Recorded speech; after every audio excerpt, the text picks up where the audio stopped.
I'll start the call. Bo-do-do-dum. We're starting.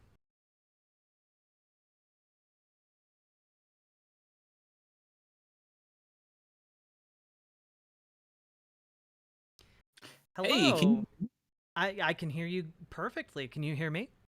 yes, coming in loud and clear. It's Discord, so I'm always worried that I'm gonna mess something up because I don't use it frequently. So if everything is working, then awesome. Yeah, you sound great, and I'm gonna throw you up on screen if that's all right. Yeah, no problem. Awesome. How you doing? I'm doing well. How are you? I'm excited that we finally made this happen. Yes.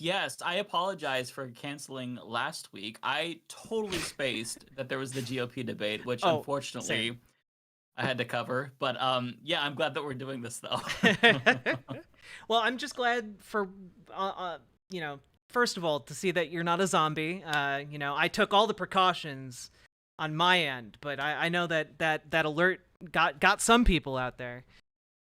Yeah, I think I changed temporarily, but now I'm back to normal. But there was this moment where I kind of felt like something crawling inside of me and I started to growl, but I think it went away. I think that the chip that was inside me from the COVID vaccine didn't fully activate, so I feel like Yeah, I'm okay. yeah. I mean, it's I'm really glad there must have been some kind of manufacturing defect in those chips. It seems like most people haven't become zombies, so. At least so far, right? Knock on wood. What's funny is that I knew that this alert was coming today, but I forgot about it, and it scared the living shit out of me. I completely forgot about it, and I thought that there was I don't even know what I thought. My initial instinct when you're not really thinking was fire alarm, but I'm like, no, it's not the fire alarm. And yeah, it was my phone going off in my pocket. And what's weird is that I always have my phone on silent, so the fact that it was making noise just wasn't normal to me. So yeah, it made me jump certainly. Didn't make me a zombie yet. Yeah, I also knew that it was happening today, but totally forgot, and I was blasting music from my phone in my car as I was driving, and I Oh, just did a double take about what was happening. But ugh, it yeah, that's was not fun. um yeah, thank you for finally being here. We didn't really have any set topics, but hmm I did like a little brainstorming for a few. But first I just wanted to know, like, kind of what can you tell people kind of how you got to where you are now, and also like what's kind of your politics? Like, if you had to like put a name on it and describe it.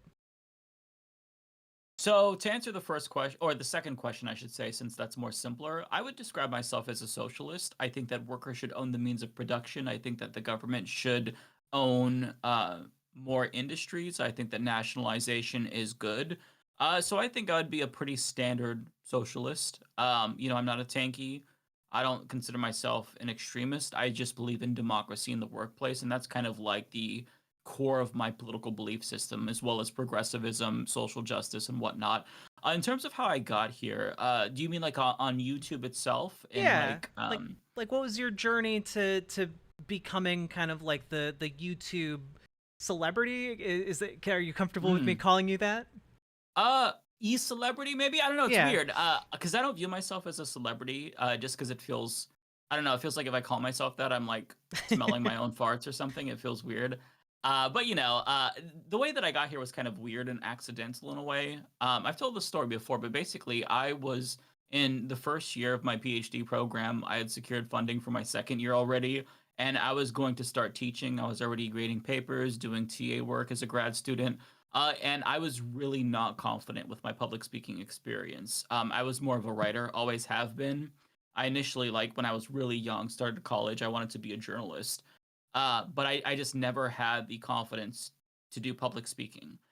So I thought, what if I did like a YouTube channel just to kind of like test out the waters? Because I was already really politically active. I mean, I'm a political science major through and through, bachelor's, master's, public policy for Oh, my all the PhD way. program, All the just way. straight through. I'm a very boring person. But I thought if I could maybe get some public speaking experience then I'll feel a lot better because I didn't feel like I was really ready to teach at that point in time. I mean, I was knowledgeable enough, but just like presenting was something that I wasn't comfortable with. Um, Now I kind of went back and forth where it's like, why am I going to do this? Just teach. But part of my reasoning was that like, if you put yourself up on YouTube, there's going to be really brutally honest people. And even though that's going to hurt my feelings, probably, I think that there's going to be a kernel of truth and I can learn from it just like watching myself back. So I set everything up, had the logo ready. And then I'm like, you know what? This is just stupid. Like, what is the point? Like, I'm almost 30 years old at the time. I was like 28 or something. I'm like, why am I doing this? And I decided to not do it until my fiance at the time, now my husband, was like, just do it. It's not gonna hurt anything. If you think that your videos are cringe or you look too nerdy, like you could just delete it. It's not a big deal, right? So I started it, and I just talked about random things that interested me, but I got lucky, right? Because like there's thousands of people that start YouTube channels every single day, but I started it at the perfect time when Bernie Sanders just launched his presidential campaign. Mm, And yeah. I did a video about Bernie Sanders expecting zero people to watch it because I thought that I was kind of like fringe by supporting Bernie. Like all throughout the early 2010s, I followed Bernie's career, was really a huge fan of Bernie Sanders politics. I did have some disagreements, specifically like when it comes to Israel Palestine on that issue, still Mhm. do, but I really enthusiastically supported him. And I was getting into arguments, with my colleagues in school about how Hillary Clinton, she's not the best candidate. She's not like anyone is better. I was also one of those like nerdy draft Warren people too, but since she didn't want to do it, I shouldn't admit that because it's so embarrassing. But she didn't want to run. Bernie did. I put up Yeah. a Bernie video, and a lot of people watched it. It got hundreds of views, and I'm like, okay, well, if people want to see me talk about Bernie, like that's what I want to talk about. Like I want to talk about this election, so I did, and I quickly built a pretty big audience. After a couple of months, I had like 5,000 subscribers, which again, if you start this in a non-election year, you're not going to get 5,000 subscribers that quickly. It takes a Yeah. lot of time. So it was that perfect storm. And then subsequently, it was just me getting lucky to grow, right? In 2017, after the election had kind of helped me to establish myself as the Bernie bro on YouTube, I knew that net neutrality was going to be repealed.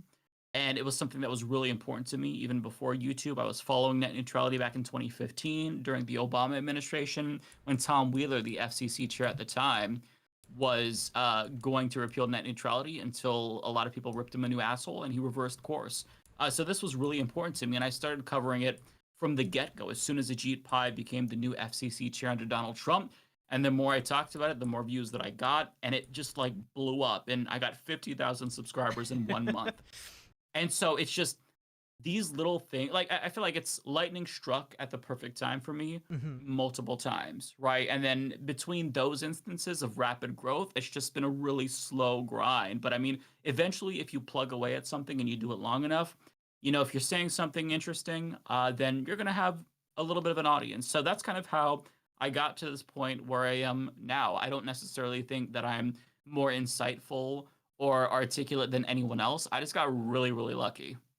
Yeah, I feel in a very similar way. Like I'm not nearly as big as you, but like I went to college for English literature with the idea of becoming Mm. like a teacher, and I got my bachelor's, but then wound up kind of lucking into a career. Are you familiar at all with like Game Informer? Yes, I used to read Game Informer as a Yeah, young man. I I was one of the people responsible for like resurrecting their internship program and like wound up writing for them. I got them involved in a nonprofit charity called like Extra Life, which helps like Children's Miracle Network hospitals, and then wound up then going from being an intern at Game Informer to being the lead content creator for what Extra Life was creating and organizing their community, which then 2020, I did that for like 8 years, and then 2020 happened and everything fell apart, and I wound up streaming about video games, but then turns out people were more interested in my political takes. And for the record, I'm in a very similar vein to you, socialist, workplace democracy, not a tanky, all that stuff. Um, And so yeah, it's very hard to like make things work in the space that we're in, and I always feel very lucky that I'm able to do that even with my size not being all that huge. Um, you mentioned a couple things in there. You talked about net neutrality. Are you what thoughts do you have about the FTC potentially resurrecting net neutrality? I'm really excited about it. I have not seen the new order. I don't know if the FCC chair, the current one, Jessica Rosenworcel, has introduced it yet, but I'm very, very confident that it's going to be really good. Because now the Democrats on the FCC have the majority, so they can do whatever they want. And I just kind of expect them to bring back the old Obama era rules, which was net neutrality in all 50 states. We currently have net neutrality in the most populous states, New York, California, also along the West Coast, and my state of Oregon. So it's not the worst case scenario, thankfully, because a court struck down a provision in the old Trump era repeal of net neutrality that said states couldn't make their own net neutrality laws. So we didn't see the worst case scenario, but I fully expect them to just take us back to the Obama era. One thing that I will say, though, is that even if this is going to pass almost certainly, there's still going to be a really huge astroturfed effort by the telecom industry to stop it. So I've kind of been keeping an eye on this, and I told my viewers to also keep an eye on this because last time we saw a lot of propaganda and astroturf. There was a huge fake comment campaign because anytime, for those who don't know, a regulatory agency proposes new changes, there's a period where the public is allowed to comment on it. And the FCC last time was flooded with these fake comments, all using telecom industry talking points. Some of my viewers sent in emails showing, hey, look, this is my name here. Submitted this comment on my behalf. I didn't do it. So people's identities were being stolen. There were fake comments from Jesus Christ and whatnot. So it's something to look out for, but it's a really positive step. And I fully anticipate net neutrality coming back, which is cool. I don't think that as many people are going to be excited about it because usually people are more galvanized when something negative is happening, but I still fully intend on covering it because I just think it's really important. And on the left, we don't get very many wins. So when we get a massive win like this, especially something I've been covering for years, I'm going to take it. Yeah, 100%. Apparently the new proposed rules are coming on October 19th. Okay. Okay. And after that, they're going to be, like you said, seeking those comments. Maybe we can like work together to organize our communities to, Yes. do a comment writing campaign. Yeah, and also I'll plug since we're talking about it, battleforthenet.com. So they were the best organization for net neutrality last time, and they're currently trying to create a system that lets us easily submit comments. So I would say follow them really closely because they're always on it, and they're great. The person who runs it, Evan Greer, is a non-binary rocker, amazing person, very informative. Go follow them on Twitter. Really, really informative. So yeah, organizations like that make it better. But for sure, we'll rally the troops when the time comes because I want to make sure this sticks. Yeah, 100%. You also mentioned when you were talking about Bernie, you mentioned you have like disagreements with his position on Israel Palestine. You want to elaborate on that a little bit? I'm just curious. Yes. Yeah. So when he was not thinking about running, this was like 2013, 2014. He did this really bad town hall where somebody had asked him about Israel Palestine and his answer was very dismissive. So the person, if I'm remembering correctly, this was 2014, so this was the incursion into Gaza in that yeah. year. So somebody had brought that up and he didn't seem very concerned with it. He said Israel has the right to defend itself, and that incursion had haunted me for days because I was getting news reports about like children being blown up, and it was just horrifying. So to see Bernie, somebody who I kind of thought was this like champion for justice, kind of like take that dismissive approach was really disappointing. But having said that, though, when he ran for president, it wasn't even a question that I would still support him despite that because, as bad as he might be on that one area, I think that you can get him to a more reasonable position. Whereas that's not the case with other politicians like Hillary Clinton or any other Democrat for that matter, because when they take funding from this industry, the APAC and whatnot, they're going to be less inclined to listen to reasonable discourse. And Bernie has improved over the years. still has a ways to go, but I mean, he's much better than that 2014 viral moment. I shouldn't say viral, semi-viral moment. That really bothered me, but that was the main criticism that I had of Bernie Sanders at the time, and that was really it. Yeah, like it does seem I I think that that's kind of like a commonplace for a lot of people in the American left to have like pretty good domestic policies. Like they're pretty solid on a lot of things that they want in America, but then when it comes to foreign policies, like it gets muddy real quick in a lot of different Yeah, ways. absolutely. Um Speaking of domestic stuff, Kevin McCarthy, historic ousting of the Speaker of the House. Are you excited about this? I was seeing some pretty polarized takes. There were some people who like supported force the vote in the past who were kind of coming out and being like, "See, this could have worked." There were people, obviously fighting against them, and then there were conservatives who, you know, think it's either the best thing or the worst thing, depending on which faction of conservatism they're at. Where are you at on this? Yeah, I am a huge supporter of him getting ousted, purely for the entertainment value.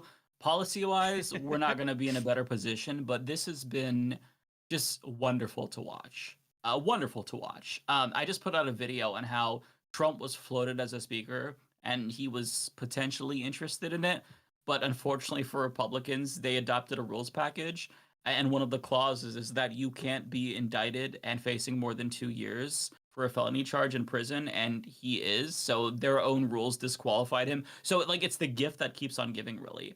And everybody is out to get Matt Gaetz currently. And I did see a little bit of the forced to vote discourse being brought up. And honestly, anytime that I see this, I just want to Minecraft myself because it's Same. 2023 and this shit took place, what was it, 2020, 2021? I'm so like I'm gonna be 80 years old and they're gonna be talking about fucking force the vote. So it's driving me nuts. Yep. But I don't I think so. Initially, a lot of people don't realize this, but I was a supporter of Force the Vote before the Force the Vote movement retroactively withdrew my support because I didn't go along with like everything that Jimmy Dore wanted. But like, I thought, yeah, sure. I think it's important that you leverage your position for the speakership role. Go big for something like Medicare for all. Sure, why not? It turns out that like the squad in particular was going for PAYGO exceptions or whatever, but that's besides the point. I think that now, uh, having known what I know now, I going back in time, I would not have supported it because it makes someone like Matt Gaetz look like an absolute unreasonable clown. Where you have other Republicans calling for his head. Newt Gingrich, the most extremist Republican you can imagine, is going on Fox News saying these 8 Republicans are traitors.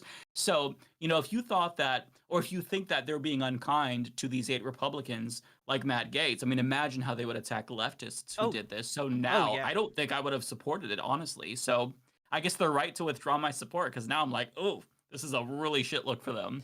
Well, so the one thing I've been trying to figure out from all of this is what does Matt Gaetz really get out of this? Because he effectively can't do anything for the foreseeable future. Like, do you think he's like trying to leverage this for like some sort of lobbyist position, or is he really banking on like a Trump victory in 2024 to somehow be rewarded for this by a more extremist kind of faction rising? It's really hard to say. I think that one tweet, I don't remember who put this out there, but they said it best. I wish I could credit them. There was a picture of Matt Gaetz and like a bunch of cameras and reporters surrounding him, and they were like, "It's really hard to figure out what motivates Matt Gaetz." If I had to guess, it'd probably be all of the attention because he really doesn't gain anything unless he is somehow able to get his first choice, which was Jim Jordan, who also did not support this move, by the way. But if he's able to get somebody more conservative, like Jim Jordan, then okay, you can say that this was a success for him. But the problem is that that seems really unlikely because now you have even more factionalization. You have the hard right, like the fascists, and the Mhm. semi fascists, the quote unquote moderates, going to war with each other. I mean, Chip Roy, I played this video twice this week on my show. He threatened to beat up Matt Gaetz, basically, like saying, "Come to my office, you mother." It was so funny. So I can't imagine how this goes better for Matt Gaetz. Um, or how this goes well for Matt Gaetz. And there's even talks of other Republicans ousting him. So he's currently under investigation by the Ethics Committee for the whole scandal involving potentially paying for a sex worker, who one of which may have allegedly been a minor, corruption as well. So if that doesn't go well, if he doesn't come out squeaky clean, they want to vote to expel him. And I think that they would have enough because Democrats would join, so you wouldn't need every single Republican.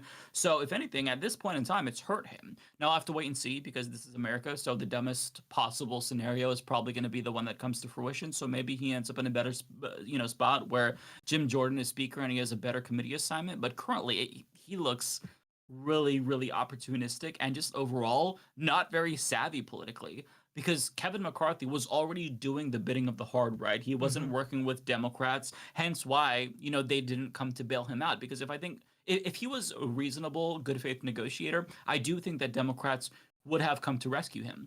But because he was so bad, because he opened up this sham impeachment inquiry into Biden, they had no reason to bail him out. So, they're letting Republicans sink, and this is hurting them. So I just can't imagine anybody saying that this is a success, but that's just my opinion, right? Yeah. So for me, going back to the whole force the vote thing, I see this and I think, okay, maybe that's not the best idea. Yeah, well, and that's the thing. I feel like the conservative, like the fascist, segment of conservatives can get away with a lot more than folks on the squad can. Like, yeah, they have a lot more leeway, and I mean, you can see that just in like, comments Ilhan Omar has made, where then like everyone, even people in the Democratic Party, will jump on and be like denouncing her as like a bigot because she supports like Palestinians and like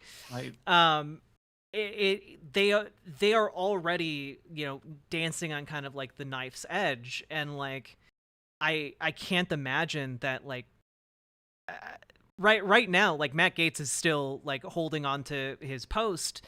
I don't know that they would. I think they would be getting them out by any and all means, like right now, if the situation was reversed, right. And it was even more tenuous, years ago. So like I've never been a force the vote person either. It makes sense if you have the leverage to pull it off, and I just don't think the left, actual left, has ever had that leverage. Yeah.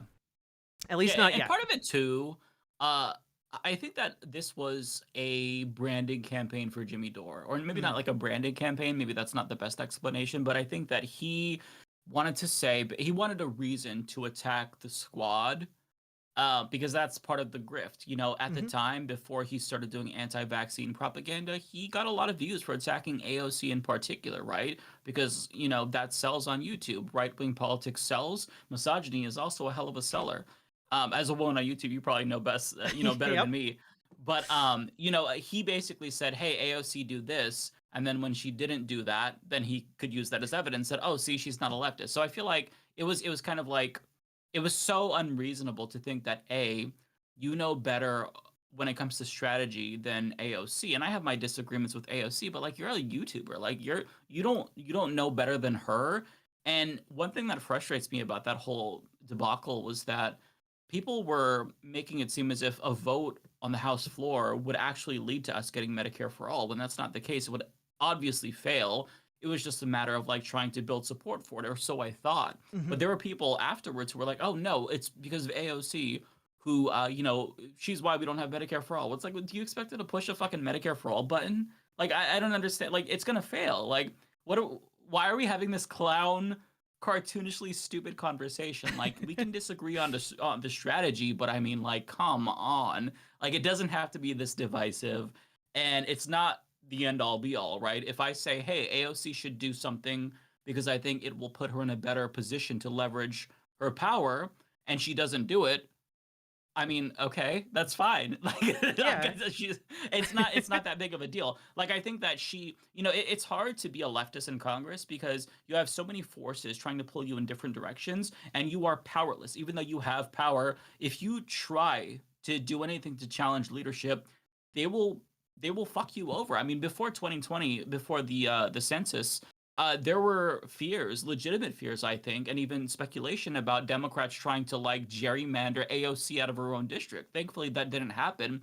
But like, I don't trust Democrats, especially New York Democrats, to Hmm. not fuck over the left if the left like is stepping out of line. Now, that's not to say that you shouldn't challenge power or step out of line, but like, I think that AOC is keeping her powder dry. Does that mean that I agree with every strategic move she makes? Of course not. You know, I'm a very opinionated person. But having said that, though, like to make this the hill that you die on, and to call them frauds for not going along with it, I just never understood that. And the divisiveness over this whole thing, it just was really frustrating to me. Yeah. Well, and I think a great example of like exactly what would happen when you get too inconvenient. Um, eh, and this is on again a conservative, but like Madison Cawthorn, Right. he got a little too inconvenient for the Republican powers that be, and they crushed him, Hmm. um, like thoroughly and utterly. And it Such a takes great example. it takes a certain amount of political savviness to be able to be a progressive in Congress and maintain your seat. Um, Mhm.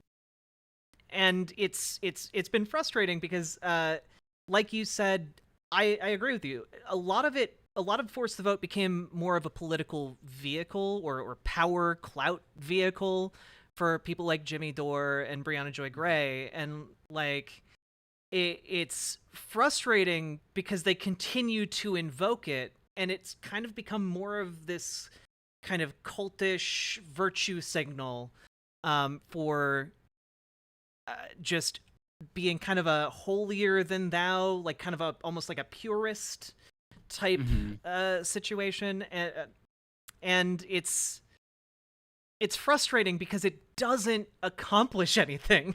Like that's Yeah. what frustrates me, because like I do political organizing, like I've Mhm. worked to get people out, like for the Wisconsin state Supreme Court race, and for in like Pennsylvania for John Fetterman, and like it takes work to do that, but signaling about force the vote doesn't actually accomplish anything. It just looks like you're doing something, and that's something that's very frustrating to me. Yeah, I feel your frustration. I think there's a lot of people, particularly in this space, who like to market themselves as like the best political commentator because there's a lot of competition nowadays. Every single one of us have a has a podcast. Hmm. Everyone and their mom has one. So you want to like put yourself out there, right? Get the eyeballs drawn to you. But it's like I don't know. I just find that really insufferable. The folks who, not just with the force the vote thing, but any political commentator who has to constantly reinforce how they were right about X and right Hmm. about Y. That drives me nuts because, first of all, show a little bit of humility because we're not gods. We don't have crystal balls unless you're Kyle Kalinske, then you literally have crystal ball. But like, we're all just like seeing the shit show unfold and we're providing viewers with commentary and we're speculating like we're entertainers by and large, right? None of us have this magical playbook that's going to lead us to the promised land with socialism and Medicare for all. So we're kind of trying to hit a moving target. So none of us really know what will and won't work. But just like I don't know, show some fucking humility. Like it if somebody like one thing that bothered me as somebody who initially was very sympathetic to force the vote, as I mentioned, was that the people who didn't support it were like labeled as sellouts. It's like, how are they a sellout for not supporting this? And why does that even matter? Like, do I really give a shit if like someone on Twitter says, well, I'm more leftist than you? Okay, I have my own core values, and that doesn't change based on your assessment of my political views. I took the political compass test multiple times. The last time I took it was 2020. I was in the very, very far left corner. So I know how radical I am. I know how radical I am not.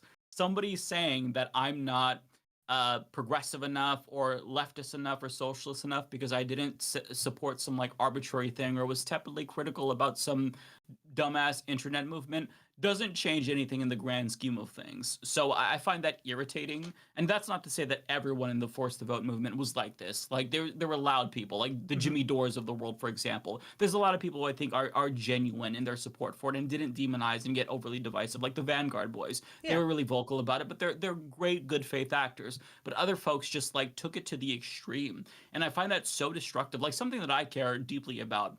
Like net neutrality, for example, I brought that up. Like, I wasn't haranguing other YouTubers for not talking about net neutrality. I wasn't like attacking anyone who didn't cover it as much as me because I care about it. We all have, different issues that are more salient than others. It just feels weird. Like, I don't know.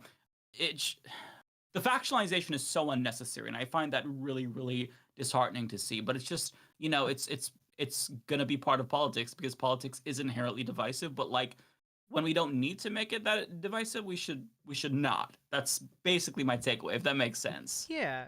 What for you, like where do you draw the line? Like cuz there are some people who advocate for like, oh, we need to drop like trans issues in order to make ourselves more palatable and like build more bridges, or we need to drop this social issue in order to build more bridges and build a stronger coalition on the left. Like, what do you think about that?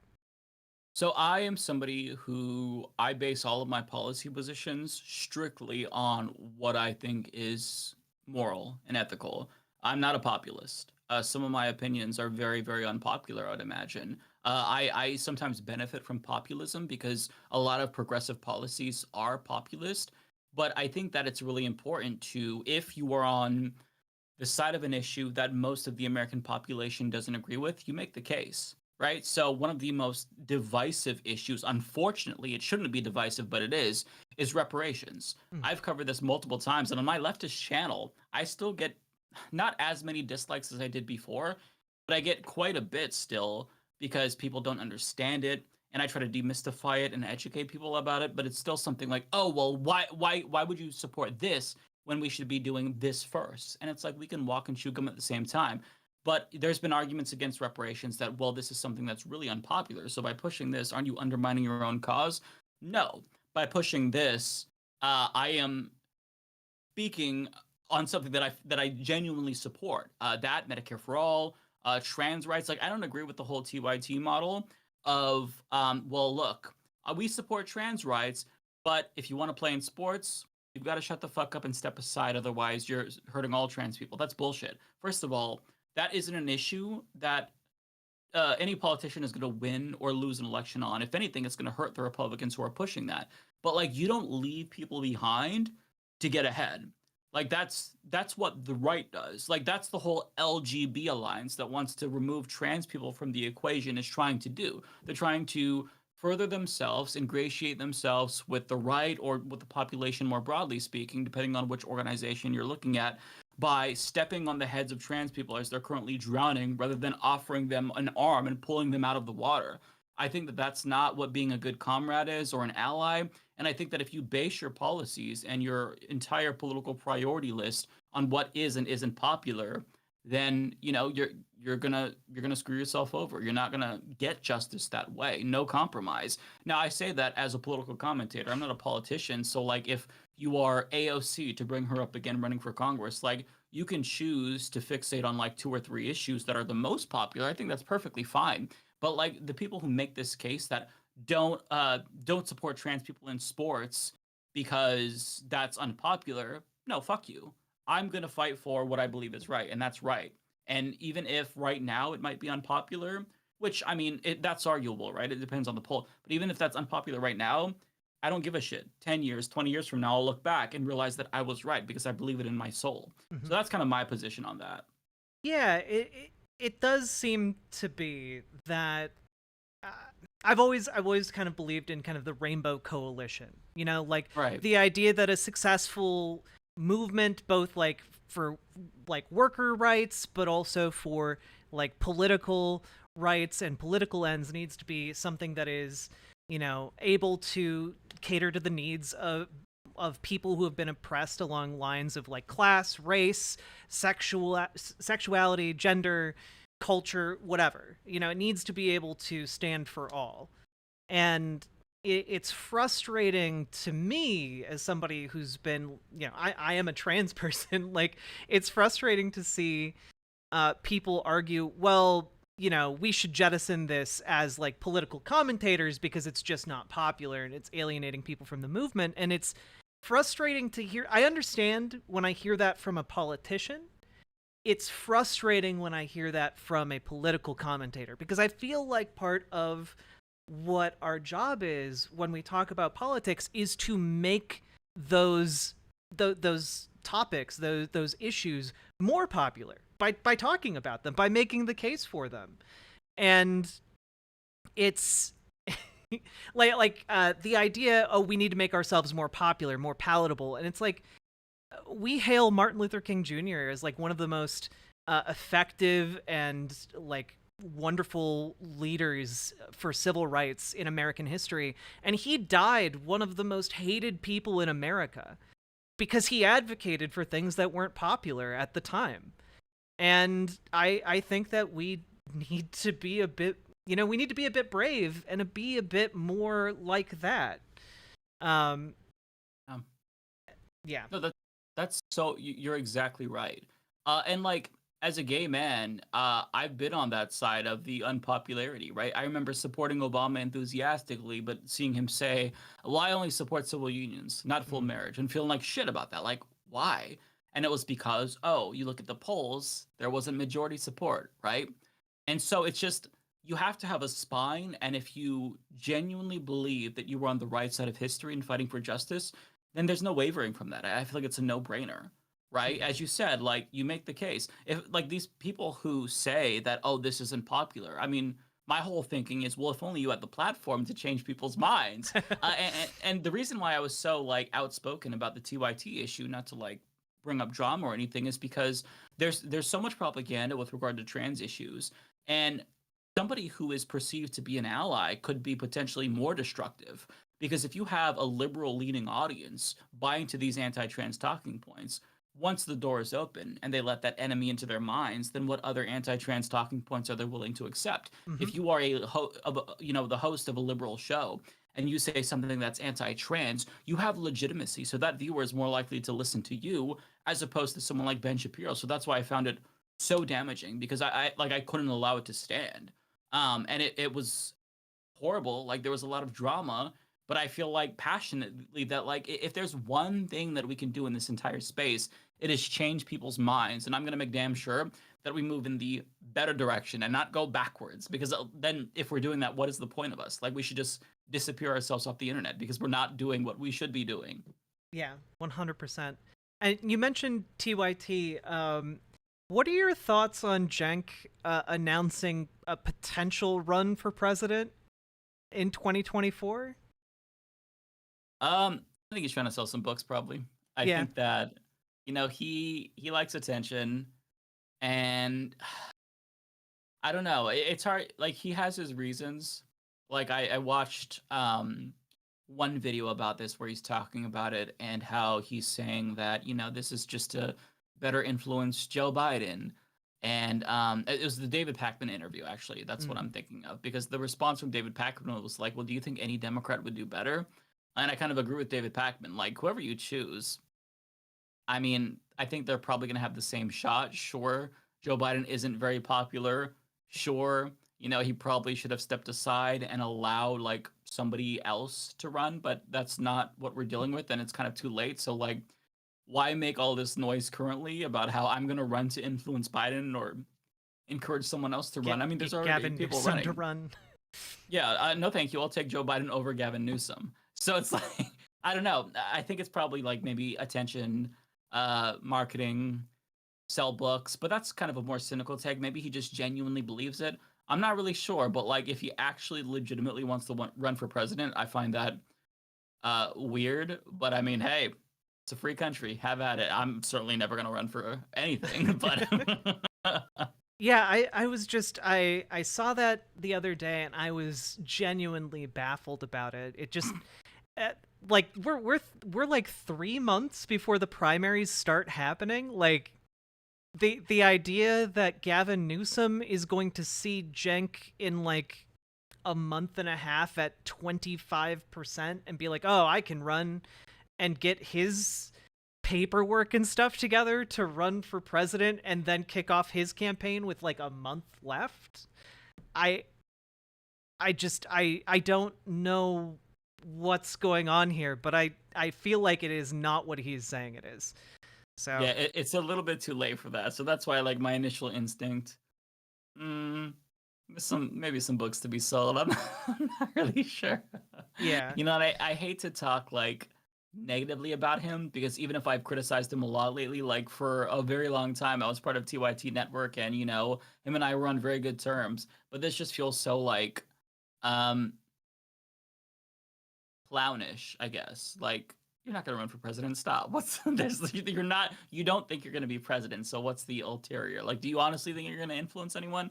I don't know. It feels very unserious to me Yeah. personally. Yeah. That's kind of where I came down on it too. It just seems just logistically not feasible, and so it has I think it has something to do with something else. Whether it's books or something else, I have no idea. Yeah, Um I for one am all in favor of political commentators moving past this notion that we are more important than we are in actuality. At the end of the day, we're entertainers. Is it infotainment? Sure. Can we rally and organize people in certain respects? Absolutely. But we're not the ones making progress. It's the people on the ground. It's not going to come from YouTubers or people with podcasts. Like, that change is going to come from the labor movement, for example. So mhm. I think that Jenk maybe is from this era of like the first wave of independent news people who like really felt like their importance was significant, and to an extent it is, right? Like, Jenk is the one who kind of like created the playbook. Like, he's the reason why a lot of leftists are in this space currently. He kind of made it so that way, hey, you could do your own news show.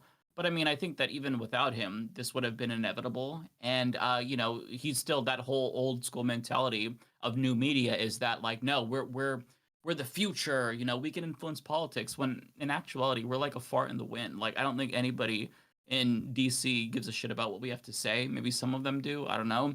But I just feel like it'd be better for all of us to be a little bit more humble in Yeah. our approach and the way that we view ourselves, at least. Yeah, and so I agree with that last part. I'll gently push back on the previous part just because I've been doing work for like the last year and a half, 2 years, Right, right. organizing like streamers in online spaces and Hmm.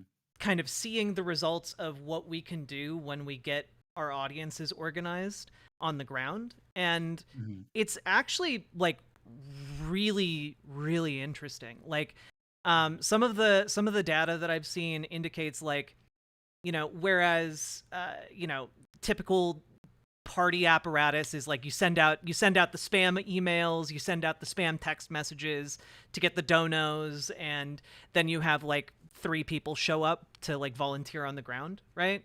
Hmm. um but with streamers, because there is kind of this engagement with YouTubers, because there is kind of this investment in um the personality, there is a potential to turn out way more motivated volunteers on ground campaigns, which is something we saw in Wisconsin for the state Supreme Court race, Right. which ultimately the amount of people we were able to turn out on the ground was something that probably helped to make the difference in that race. Which, thank God, the more left leaning judge won there.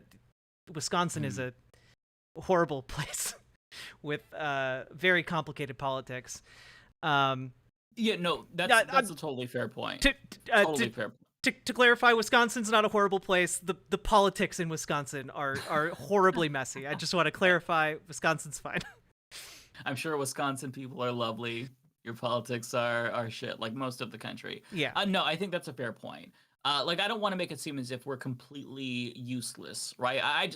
My main point is that like I don't want to see so much arrogance where we put Yes. ourselves on the level of like deities. And not everyone does that, but some people are like, oh, I was right about this and that and this and look at what I said here. Oh my god, that's exactly what happened. It irritates me because I feel like a lot of us tend to overstate our importance.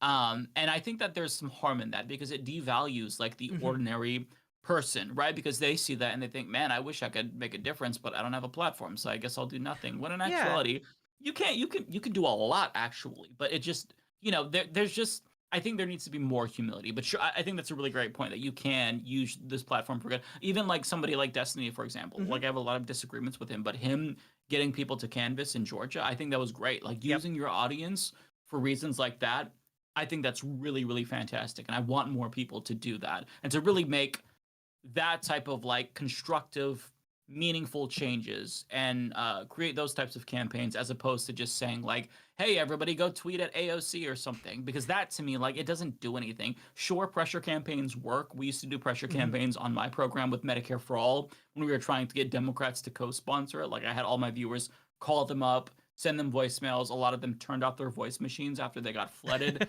So there's a time and a place for that, but like we shouldn't like then use that to say like, oh, see, this politician should listen to me because Yep. I did X. It's more like it's more, I guess, a critique of the Jimmy Dores of the world, and to a lesser extent, the Cenk Uygurs of the world, who kind of just have this like know-it-all approach. And I find that really off-putting to me, and it's just part of his personality. Is a very opinionated person with regard to Cenk, but yeah, just like with the whole going back to the presidential run thing, like. I what are you doing? I don't feel like you have any insight that all of us are missing or don't have or not privy to. I don't get it. So just be humble. Don't be so arrogant. That's like my main takeaway. But yeah, that there Yeah. are instances where we can actually make a difference. I think that you showed that. Yeah, there's definitely, like you said, this tendency, and I don't know if it's just the personality types that tend to get larger on the internet, or Probably the uh, egos as you grow with your yeah, audience. but there needs to be like a pivot from kind of this armchair general, like I was right about this and that, to like Yeah. actually leveraging and empowering people in the audience, because it does, like, Mhm. you need to be like, you need to be able to tell your audience, you guys have the ability to make a difference, Yeah, but yeah. here are the ways to do that that will be effective. Because like something I've learned from just organizing for a short period of time here is like, so few people turn up to knock doors or phone bank or like text bank that and so few people even turn out to vote in general, that like, you're given like an area of people in a state, if it's a statewide race or a local race, you're given an area of people who are likely to turn out to vote if they just know when to vote, where to vote, Mhm. and but typically they only have like a handful of volunteers. Even if you can turn out like 25 people from your audience to like phone bank, or uh, 10 extra people to knock doors, that's potentially, reaching out to hundreds of more people, thousands of more people even, Right. depending on how much time they're putting in. And that can genuinely make the difference. When, some of the elections we saw during the midterms were only decided by like, you know 50 to 100 votes. That's true. It's really close out there. So um yeah, I've just been kind of amazed by kind of the margins people are working with in some parts of the country. And I've been telling people nonstop since finding that out, like, we have more power. Like, part of voter suppression is making people believe that they don't have the ability to affect the outcome, and you Mhm. absolutely do. So Yeah. sorry, No, that's my soapbox. no, no, I think that's a fantastic point. Absolutely. I think that part of the difficulty here is when we're constantly talking about like bad news and how terrible things are, to not disempower people, but always try to reinforce this idea that they're not powerless entirely, right? Like you're up against behemoths, but there are things that you can do. Like the easiest thing is vote. Hmm. Um, making a difference locally. That's one thing. And it's difficult to focus on local stuff because like even though local politics are arguably the most important thing to do because that's how you have an effect, in your immediate area. Like as commentators, we can't really do that. Like that's you like that's not scalable. Like I can't talk about all the different cities and different organizations going on. I talk about national politics. So like getting people like giving lighting that spark, I guess, is like what I think we have to do. Like I think we Hmm. have a role, and finding out what that role is really important. But it's not to just like sniff our own farts, basically. It's to make sure that we're like getting people active in a really meaningful way and not just like, oh, well, you like me, then hey, buy my shirt or my book or some shit. You know what I mean? Like I Yeah. think that what you're doing is like the prime example of what you should be doing. So good job. Oh well, I wasn't fishing for that, but I'll take it. But like speaking about that, I saw today Nina Turner. I don't know if you saw this. She launched a new like strike organization, like a the We're All Somebody, or it's either called We're All Somebody or Strike for All. The Twitter at Mm. is Strike for All. I don't know if that's the actual name of the organization. But it's like essentially a strike fund that can connect to any ongoing strike, which I think is really cool because that empowers workers during kind of this labor renaissance we're experiencing to have more negotiating leverage. And I find it to be a very interesting project that is kind of oriented towards empowering people on the ground, Mhm. in their workplaces to be able to negotiate on more equal terms with management. You know? Yeah, I agree. I haven't really looked into it. I did see the headlines, but I think this is really, really smart. I think this is a great thing to do, because there's a lot of organizations with regard to Congress, right? Hmm. Like David Hogg has his own. There's Justice Democrats. I think there's still Justice Democrats, but there's those organizations. But like a really labor focused one is, I think, really smart. And it kind of like if this gets big enough, it'll take away that excuse that Gavin Newsom used to veto the unemployment insurance for striking workers, because it's if Hmm. there's not enough strike funds in the state, well, now you have these external organizations that can help if they run out. It's just overall really good idea, and Hmm. Nina Turner is somebody who I really trust and respect. So I'm curious to see how this goes, but I think this is exactly a great thing to do if you have like a really big platform and good name recognition. I think this is brilliant. Yeah, like and to clarify, it is called We Are Somebody. So Oh, okay. yeah, I would encourage people to check it out. It's really exciting and interesting. And you're right, like on the heels of Gavin Newsom vetoing strike funds, like um it's very needed and timely. By the way, Yeah. what are your thoughts on Gavin Newsom? Because I've been paying more attention since I heard that he was kind of Biden's pick as like a surrogate for the post GOP debate. Hmm. Um, and I've been seeing him. It wasn't just the strike funds veto. He also vetoed like a bill about trans kids. Right. And their parents like misgendering being able to be taken into account when deciding like custody. um and also vetoed a bill that would require humans to be in autonomous trucks. Did you hear about this? I did not. Oh yeah. So basically the trucking industry right now is trying to just have autonomous vehicles with no humans in them take over the job of shipping things. And the California legislature was trying to pass a bill that would require like a human being to be present in the truck to make sure it's not, barreling into things or hurting people, or in case anything goes wrong. And Gavin Newsom vetoed that um, on behalf of like the trucking industry.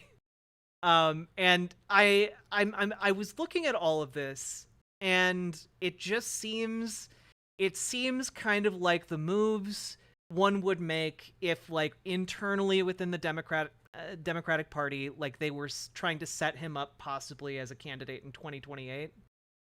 And that concerns me, especially considering kind of these more conservative maneuvers. I think you're spot on. I think that right now everything that he's doing is very deliberate. Because he does have some great things under his belt, right? Like last year, he signed a bill into law that also gave workers some say when it comes to well, I'm trying to remember. Basically, it got fast food workers a higher minimum wage because it gave them a seat at the table. Mm. So he's done things that he could point to that are objectively brilliant. That he could Yeah. say, look, you can't say I'm not a progressive, I did this. But at the same time, all of these moves are something he could also brag about. See, I'm not a far left. I'm in the center. It's also, I think, a lot of crumbs that he's leaving to industry who isn't going to want to fund his campaign. I hate Gavin Newsom. He's a pretty snaky person. He strikes me as an Obama Democrat, where you Mm. talk progressive, and he does. He claims he supports Medicare for all, which is laughable. But you talk a big game, but then you do the opposite when you get in. Like Obama ran on hope and change, and when he got in, he admitted he was basically governing as a Republican, and he said that as like a gotcha to the Republicans who didn't want to work with him. Which Hmm. that's not an own on them, that's an own on you because you caved and they're still not working with you. But either way, yeah, I think that he's somebody who is he's gonna be one of these people that just like will not leave us alone. Like he's No. another Buttigieg, who's just gonna be there, a Hillary Clinton of his time, where it's Yep. like he's gonna be there every election cycle, and he's a safe candidate for the Democratic Party, so the establishment will really like him. Media, will try to push him down our throats, and I don't like him. That's not to say that there's like other options that are better, but like comparing him to Biden is a thousand times better because at least with Biden, we already know what we're getting. Whereas with Gavin Newsom, like if he were to be elected with a full Democrat Congress, Senate, House, maybe we get some progressive policies, but like he strikes me as a Bill Clinton to where if Republicans controlled the House and Senate, he would do like welfare reform. He would do bad Hmm. things to fuck over working class people. So I just don't trust him. Whereas with Biden, he is much better than I anticipated. Now, having said that, my expectations were like below the Yeah. floor, but I did not expect, 20,000 or even 10,000 in cancellation. That got struck down by the Supreme Court, but still, I did not expect him to withdraw from Afghanistan, nearly end the drone war. Really important to me as somebody who grew up, during the Afghanistan and Iraq wars and was radicalized by that. It Hmm. was why I supported Obama. Didn't expect him to join the picket lines for the first time Oh any yeah. president has ever did that. So I think that with Biden, I think that he's much better than Gavin Newsom. And like if you told me I had to choose between him or Newsom, I would pick Biden every single time. Now, that's not to say that there's like that Biden is the best option, but like there's pretty shitty options out there, and Gavin Newsom is a shittier option. So I Yeah. hate that like he's down the pipeline and everybody sees him as like the successor to Biden's throne.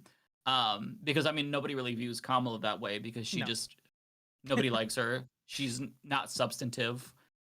She just she's not gonna do it. But I hate that Gavin Newsom is like automatically the next one. It drives me nuts. And if it's not him, it's gonna be some other ghoul like Pete Buttigieg, who I also can't stand. So, Yeah. either way, there's gonna be an insufferable, smug liberal that's gonna be at the top of everybody's minds or at the top of media's minds, and we're just gonna have to learn to live with them because that's how it's probably always going to be. Okay, well, hypothetical. What would you think about like an AOC run in 2028? I think that she should wait. Yeah. I say that because I think that she would do good. I think she would run a successful campaign, but in terms of like how effective you can be, that takes time and experience. And she's only been in Congress for, a few years since 2018. And I think that I would rather her wait maybe another 4 to 8 years for her to really build up the knowledge of how to effectively govern, how to whip votes, how to Mm. use leverage. Build up Because I those would favors. maybe not so much favors, but like I don't know, like I would rather her be more prepared because if you're a government who's inexperienced, you're uh in the White House and you're inexperienced, you're not going to be super effective, right? Like Trump was not very effective when he Mm. had all of Congress under his control. He couldn't even repeal the ACA, which seemed like kind of a no-brainer because that's what they've been saying they want to do. And she's much smarter than Trump, so not to compare her, but I think that like that political experience is something that I've underestimated, and I think that she'd be much stronger if she waited like an extra couple of cycles and not just run at the first moment. I think that would really, really help a lot. That makes sense to me. Do you have anyone who like you would be excited about in 2028? Honestly, no. I'm not Yeah. excited about anyone down the pipeline. When I see these like hypothetical polls for Democratic contenders, it always makes me so depressed. It's always like Michelle Obama at 56%, Hillary Clinton at 39. It's like, oh my God, like every single option is the same. Like it's the same neoliberal pro corporate policies, just with a different name.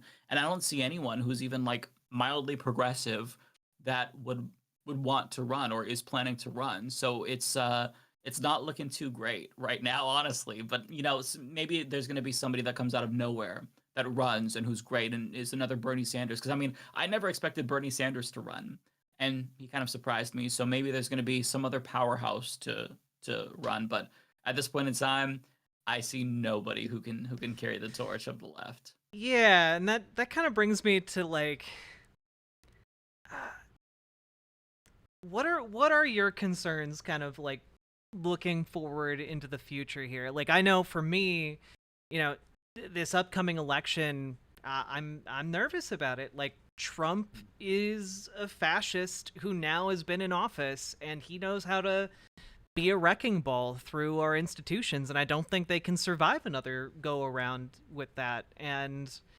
I look at 2028 and I'm like, even if we squeak through with this one, like 2028's going to be hard too. We don't have like a likely candidate. Like JB Pritzker maybe like has done some good work, but Mm-hmm. it's it's scary looking at kind of the political propositions in front of us, and all of them are either lackluster or the end of the world. Yeah, that's accurate though. I agree with you. Um, for me, honestly, my immediate goal is just to stop the rise of fascism. That's Hmm. it. Like I feel like America has a gaping wound, and I just want to stop the bleeding. And I don't know how long we're going to be in this phase, right? Trump, if he loses, can run again in 2028. And once Trump loses, there's a lot of other fascists who can take that place. Maybe not as like openly authoritarian as Trump, but I mean, like I would be even more fearful of a DeSantis presidency Mm. because of how genocidal he is against LGBTQ plus people, especially trans people. So right now, just stopping fascists from winning is my number one priority, and you kind of see that reflected in my content. Like it's mostly me shitting on Republicans because I think that they're so scary. Like this is literally a death cult, and them getting power isn't just going to cement the end of democracy in the United States. Like with regard to their policies when it comes to climate change, like they could like solidify the end of the world, literally. Hmm. So I feel this is like an existential threat that you have to focus on almost exclusively. Like any Democrat that I get, they're never going to be perfect. The best we can get is probably a corporate Democrat in the near future. But that isn't as big of a concern to me as the fascism is. Like, if there's a Democratic Party primary, I'm going to hyper focus on that and make sure we Hmm. get the most progressive person. But ultimately, right now, it's stopping fascism. That's what I want. But as you said, though, you know, it would be really nice if there was like an inspiring FDR type like candidate, or I guess type in like that's redundant, but you know what I mean. Like if there was like a candidate who could offer a real alternative to the fascists, because I think that would help. Yeah. I think that part of the reason why fascism is such a big issue is, and this it's not just in the United States, it's around the world, India, you know, Brazil and whatnot. The reason why fascism is on the rise is because neoliberal policies have devastated people, and they're absolutely desperate. And when you become so desperate and economically deprived, you start to become more susceptible to these weird, kooky ideas. You feel isolated. You might join QAnon. You become more extremist. You might think, well, maybe I'm suffering economically because of immigrants or people of color. Maybe I can't get into college because I'm white. And all of the people of color are passive. Like you start getting to these weird fascist conclusions that lead to the death of democracy. So if somebody came along and said, actually, it's because of, you know, the top 1% taking all of the money that you should have, shifting the tax burden onto you, neoliberalism, the commodification of every single element of our lives. That's why you're struggling. If there was a candidate that came along and did that, we'd be in a much better position. So until that's the case, then there's really nothing we can do. We're kind of stuck just trying to stop fascism every 4 years.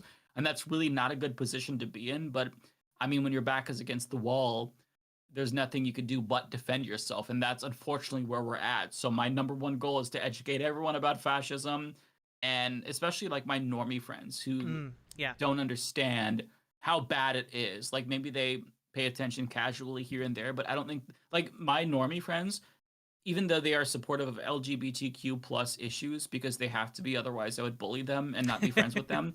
I don't think they realize that like when it comes to trans issues, we're at the genocide level, Yeah. right? Like I don't think they realize that genuinely, and I try to educate them, but I think that they believe I'm being hyperbolic. When no, that's not the case.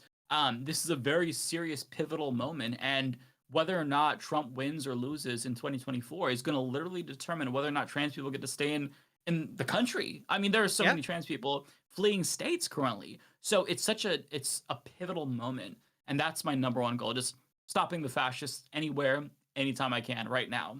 Yeah. 100%. And speaking of like trans people who like are fleeing states, like I know people and organizations that I've organized for who are going and driving, 12 plus hours, 24 plus hours straight to like go and pick up people from states like Florida to drive them to, places where they can get the health care they need to stay alive. Because one of the overlooked things in Florida was that they did ban trans health care for adults. Hmm. If you are on Medicaid, you can't get that. Um, and like it's just kind of like this slow encroachment on the ability to get the health care that trans people rely upon to exist. And if you can't get that health care, like, yeah, it's game over. You're effectively, removing them from society, and it's deeply, deeply scary. Oh yeah, it's horrifying, and it's happening. And what's even horrified me more is the response. There was this video of I think CNN posted it to Twitter, of this family who had to flee Florida because their teen daughter, who's trans, was afraid she wouldn't be able to get the care that she needed. This was before there was a stop on the ban on gender affirming care for minors. Um, and all the comments were just ha ha ha, yeah, this is what you get, groomer. Hmm. Yeah, they're whining because they can't mutilate their child, and it's so horrifying. Because this is something that is not even a question to me. Like this is about human rights. This is something that, I mean, we're all pretending collectively as a society that like trans people just popped into existence like 1 or 2 years ago, which is Yeah. astounding to me. But propaganda is powerful, and so like when you see all of this and the response is LOL, that's really where I get scared, because like it's one thing if politicians do something evil and there's this pushback, but that's not happening. We're seeing politicians do something evil and they get that positive reinforcement from people, at least on Twitter, from some Republican circles. And so it's not just the party that's gone fascist, it's Americans have gone fascist, many of them. And so that really scares me. That Yeah. tells me that like we have a lot of work to do in this country to get to a point where trans people are just literally safe and able to live. And that currently is not even the case, which is just it's so horrifying, because I have a trans family member who's very young. And so as she goes through school, there's always this question of, okay, when you go from elementary to middle school, what are they going to say about the bathrooms? Hmm. There, I got a comment from apparently there was some hearsay about the lunch lady questioning, hey, why is she wearing boys' clothing? That's wrong. When it's like, oh, this is weird, because how do you even know that this little kid is trans? Yeah. How would you even know that? So is word getting around? Is there gossip about children? And so like basically my whole goal, like my entire life right now, is making sure that like my niece who's trans grows up in a world that accepts her. Otherwise, we're gonna burn down the fucking world and start from scratch. 10,000%. Um, and to kind of build on a point you said earlier about, you know, fascism is a death cult. And I think that that's Hmm. something that people hear that phrase, but they haven't really yet internalized exactly what it means. Um, Yeah. there was a story today. I don't know if you heard about this. There was a social justice advocate and like climate justice activist who was murdered in New York, and it got captured on like a security camera, and that footage is now online. And conservatives are just gleefully reposting the footage of this young man's murder and being basically saying, well, see, he was knifed by this crazy black guy, and that's what you get. Ha ha ha ha ha.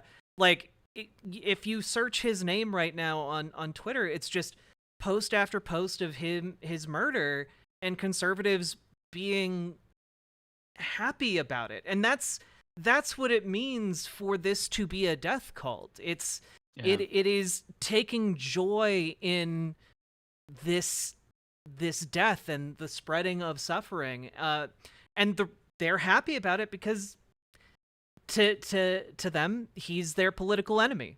It's good to them that he is dead, and I think that should concern anyone who is able to feel anything, and able to just I don't know. It's terrible. It's just been living in my head today, and I think death cult. I hadn't connected those two, but that's the perfect term for that. Yeah, I mean, to me, when it really clicked was their response to the Club Q shooting. Yeah. When even so-called moderates like, Tim Pool was like, oh, well, I mean, they say mass shootings, are bad, but what if they keep grooming? Like, I'm paraphrasing what he said, but it's just like basically justifying the murder of, what was it, like 2 trans people Mm-hmm. and 3 queer people. One of them might have been straight even, but I mean, it doesn't matter. Like, oh, they're grooming, so they deserve to be killed. It's just they are literally pro-death, and they're directly pro-death and indirectly pro-death, meaning that they support policies that end up killing people, denying gender-affirming care, for example, that leads to suicides, Mm-hmm. that kills people literally. And they're also pro-direct deaths, like mass shooters. To them, if they are killing the right people, then they're okay with it. Yep. And the reason why we're all seeing this right now is because for quite some time, the GOP and the American conservative movement, they've been proto-fascists. So they've been fascists, but they're non-violent fascists yet. They might like violence, but they're not going to say that because there's still some level of respectability that they want to keep.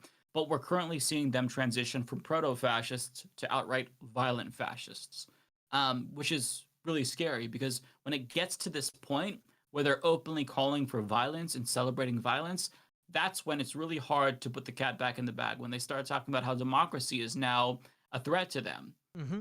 that's really hard. I mean, I can't remember the think tank. There's an article that talked about a think tank where there's members who also have the ear of Donald Trump that are saying, really, they think democracy is getting in the way, and that in order for Trump to truly be effective, democracy has to go the way of the dodo.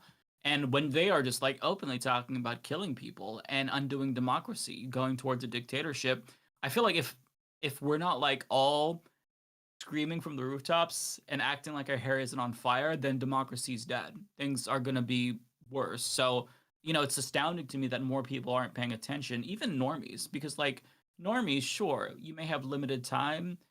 You might have, a bunch of conflicting sources that you have.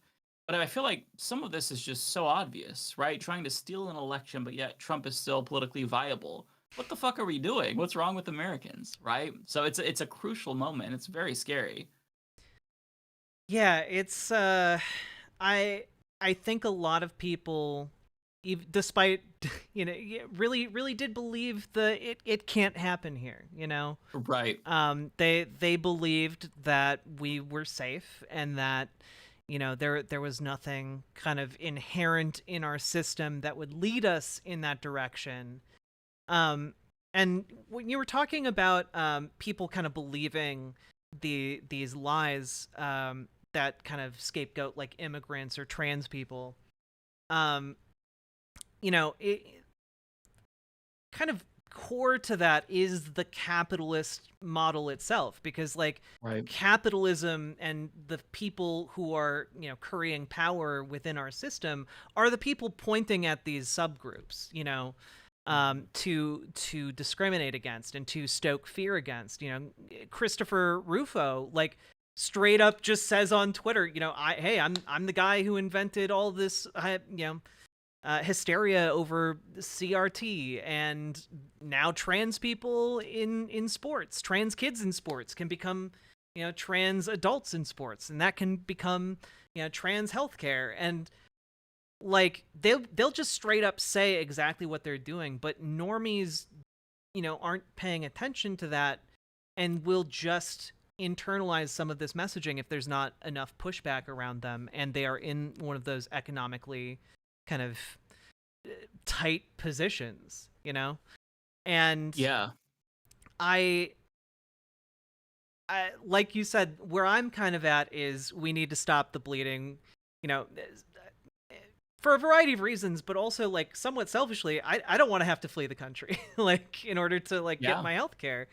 But like I don't part of it is I don't know how how the conservatives in this country can be fixed, because I think that this is a flaw that like is kind of self-imposed by the system we live in. So I'm not sure that like what do you see a fix? Do you have like an idea of like how we can de-fascize our system?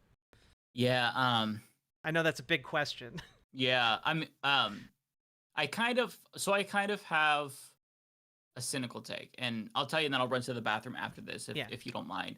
I think that when it comes to capitalism, fascism is always something that's going to come after capitalism. Once Yep. capitalism collapses, there's going to be that period of growth, period of prosperity, and then once every single thing is commodified, the suffering begins. More so than ever before. The devastation, the depression begins, and then fascism. I just feel like fascism is an inevitability, which is why I'm completely anti-capitalist and purely socialist, because this is always going to be the outcome of fascism, or excuse me, of capitalism, which is why you're seeing this everywhere, right? Like Hmm. America doesn't exist in a vacuum. There's a reason why there's the far right that's on the rise in India, in Hungary, was the case in Brazil, thankfully.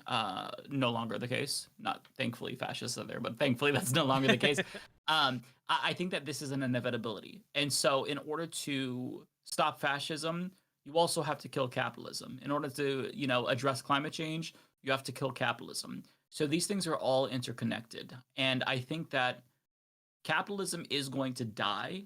The question is, are we going to be the ones who kill it and usher in the new system, or is it going to just collapse in on itself into autocracy, where you have this sort of failed state, which is not a position any of us want to be in, right? Um, and I genuinely don't know. I think that things are so bad right now that it is not sustainable. So either the dam is going to burst and Americans are going to come together and realize that the system is bad and we can do better than this, or capitalism is just going to devolve into full-blown violent authoritarian fascism, and we're going to be in a much worse place. If that were to happen, I think that there would be a lot of instability. There would be states that would not tolerate national fascism. I think the West Coast would want to break off.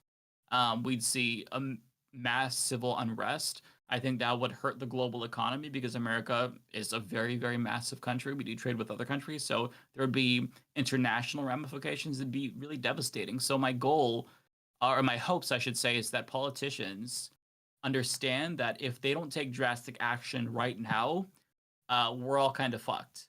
And they got a little taste of this on January 6th when, they were busting out the gallows chanting hang Mike Pence. You don't want those people in power. So we have to stop that. And that means we have to make the system more equitable. And I'm not trying to push this idea that like, oh, well, racism would go away if we had a socialist No. utopia. That's not what I'm trying to say. But what I am saying is that these institutions were built on racism. These institutions are very ruthless, right? Our system is heavily commodified. And if you allow it to exist in the way that it currently is, it's going to lead to bad outcomes. People are going to get violent. and fascist. And that's kind of what we're seeing right now. Because if you have nothing else, you try to find some sort of identity or community. And so that's why you have all these weird men's rights activists, or not men's rights activists, but like the fucking, what are they called? Like the red pillars, like the Andrew Yeah. Tates of the world, the Yeah. Sneekos.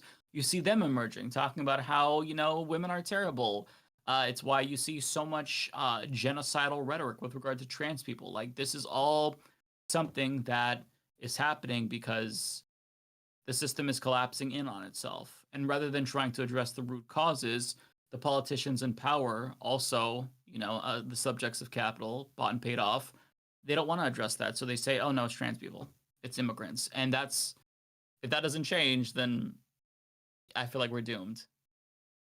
Hopefully that makes sense. That was No, very that convoluted. made a whole lot of sense. Like, and I know you gotta run to the bathroom, but I think it's a good note to end on. Like, we're in a very serious position where the stakes are existential. Like, if fascism comes into power in America in a way that is lasting, like, that's a fascist government in charge of one of the most powerful militaries on the planet. The possibilities there are should make anyone's blood run cold. Like, it's terrible. And I think I can't remember who said it, but fascism is kind of like colonialism coming home, and the commodification of every aspect of our lives here is going to lead to kind of that increased infighting and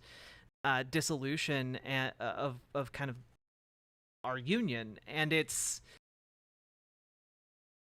like you said, the solution is kind of we have to come together and as a rainbow coalition, to kind of come back around to the beginning of our conversation, of workers and people of different faiths and different races and different genders and sexualities. We all need to come together, hold hands, and stand together, because otherwise, if we don't,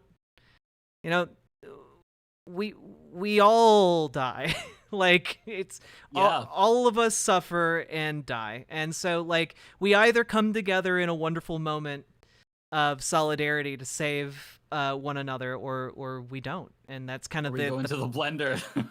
That's the proposition in front of us. Like, the option at the end of the fascist pipeline is the complete commodification of human beings. Like, I'm sorry, there's no getting out of that. And we need to avoid that at all costs. So Mike from the Humanist Report, thank you for so much of your time. I really, really enjoyed our conversation. Same. Yeah, excited to have you on Leftist Mafia. Love chatting with you. And we'll be in touch. For sure. Everyone should go follow the Humanist Report. YouTube.com/Humanist Report, I believe, is the URL. I believe so. Yeah. Yes. I don't know if it's Humanist Report or the Humanist Report, but if you just search Humanist Report, you'll find it. I'm everywhere. All right. Thank you so much, and you have a good night. Yeah, you too. Take care. Bye.